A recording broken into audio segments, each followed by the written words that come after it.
Hello' বন্ধুসকল, আমি বহুতো বিলিয়নাৰ ব্যক্তিৰ জীৱন যাপন দেখি আহিছোঁ। আজি বলক আমি দেখি আহোঁ কিম জং উনৰ বিলাসবহুল জীৱন। আপোনালোকে জানিলে অবাক হ'ব, এই কিম জং উন তেওঁৰ দেশৰ অৰ্ধেক সম্পত্তি প্ৰায় অকলে ভোগ কৰে, যদিও তেওঁৰ দেশৰ বহু মানুহ অৰ্ধহাৰেই থাকে।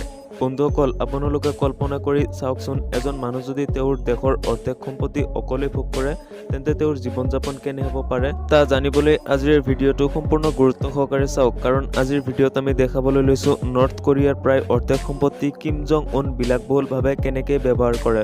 তো স্বাগতম আপোনাক আন এটা নতুন এপিছডলৈ।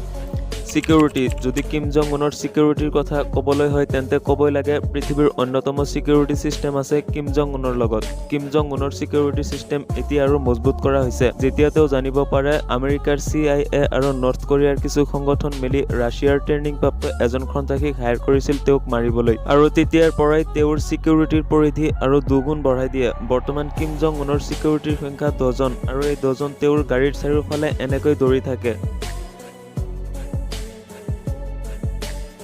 আপোনালোকে জানিলে আচৰিত হ'ব, যেতিয়া কিম জং উন বিমানত ভ্ৰমণ কৰে তেতিয়া একেলগে দুটা বিমান চলাচল কৰি থাকে, যাতে কোনো বুজিব নোৱাৰে যে কিম কোনটো বিমানত আছে। নৰ্থ কোৰিয়াৰ সকলো সেনাবাহিনী তেওঁক সুৰক্ষিত ৰখাত তৎপৰ থাকে। লাক্সাৰী কাৰ, কিম জং উন তেওঁৰ সুৰক্ষাৰ কাৰণে সকলোতকৈ বেছি সতৰ্ক থাকে, আৰু সেইকাৰণেই তেওঁ বিভিন্ন ধৰণৰ বুলেট প্ৰুফ কাৰ ইউজ কৰি থাকে। আৰু এই কাৰবিলাকৰ ভিতৰত আছে মাৰ্চিডিজ বেঞ্জৰ মেভেক S600 আৰু S2S। কিম জং উনৰ এতিয়া যিটো কাৰ দেখি আছে, এই কাৰটোৰ দৈৰ্ঘ্য 21 ফিট। কিম জং উন যেতিয়া ৰাছিয়াৰ প্ৰেছিডেণ্ট ভ্লাদিমিৰ পুটিন আৰু আমেৰিকাৰ প্ৰেছিডেণ্ট ডনাল্ড ট্ৰাম্পৰ লগত দেখা কৰিছিল, তেতিয়া তেওঁক এই গাড়ীত দেখা গৈছিল, আৰু এইটো দেখি সকলোৱে আচৰিত হৈছিল যে তেওঁ এনেকুৱা ইউৰোপীয়ান ষ্টাইলৰ গাড়ী ক'ৰ পৰা পালে। ক'বলৈ হ'লে নৰ্থ কোৰিয়াৰ লগত কোনো দেশৰ সম্পৰ্কই নাই, তেনেহ'লে এইটো নৰ্থ কোৰিয়াত কেনেকৈ আহিল? নৰ্থ কোৰিয়াৰ প্ৰেছিডেণ্ট কিম জং উন এনেকৈ বিভিন্ন পথ ঘূৰি সকলোকে ফাঁকি দি চিক্ৰেটভাৱে বিভিন্ন গাড়ী লৈ আহে তেওঁৰ বিলাসবহুল জীৱন কটোৱাৰ কাৰণে। আপোনালোকে জানিলে অবাক হ'ব, এই কিম জং উনৰ তাত এতিয়াও 200টা গাড়ী আছে। এটা বন্ধুসকল, যদিও নৰ্থ কোৰিয়াত লাক্সাৰিয়াছ সকলো কিছু নিষিদ্ধ বুলি ক'লেও ভুল নহয়, কিন্তু কিম জং উনৰ কাৰণে কোনো কিছুই নিষিদ্ধ নহয়। তাৰ লগত কেইটামান ইয়েটা আছে যাৰ মূল্য $8.2 মিলিয়ন, আৰু এইটোলৈ কিম জং উন আৰু তেওঁৰ সেনা সদস্যৰ লগতে উপদস্থ কৰ্মচাৰীসকলে মাজে সময়ে ঘূৰি ফুৰে।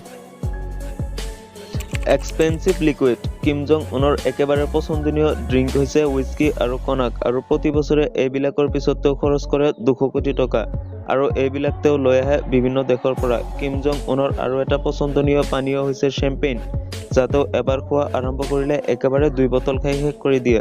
তাৰ আৰু এটা পছন্দনীয় পানী হৈছে লুইছ ৰয়ছ ডুৱেল ক্ৰিষ্টাল, আৰু এই সকলো পানীয়ৰ পিছত তেওঁৰ খৰচ হয় প্ৰতি বছৰে $300 কোটি, যদিও শুনিবলৈ আচৰিত লাগিব পাৰে। চিগাৰেট, কিম জং উনৰ পছন্দনীয় চিগাৰেট হৈছে ফ্ৰেঞ্চ, আৰু তেওঁ চেণ্ট লৰেল ব্ৰেণ্ডৰ বিভিন্ন চিগাৰেট খাই থাকে, যাৰ এক পেকেটৰ মূল্য $44, আৰু এই চিগাৰেট লেডাৰৰ কভাৰ সহ এক পেকেটৰ দাম হৈছে $155, আৰু এনেকৈ তেওঁ প্ৰতিদিনে এক পেকেটকৈ চিগাৰেট খাই থাকে। যদি ভিডিঅ'টো ভাল লাগি থাকে তেন্তে শ্বেয়াৰ কৰিব পাৰে, আৰু আপুনি যদি এনেকৈ ৰহস্য ৰোমাঞ্চ আনকমন আৰু ইণ্টাৰেষ্টিং ভিডিঅ' চাবলৈ পছন্দ কৰে তেনেহ'লে এতিয়া ছাবস্ক্ৰাইব কৰক আৰু কাষত থকা বেল আইকনটো প্ৰেছ কৰক। তো দেখা হ'ব আগামী এপিছডলৈ, তেতিয়ালৈকে ভালে থাকিব। ধন্যবাদ।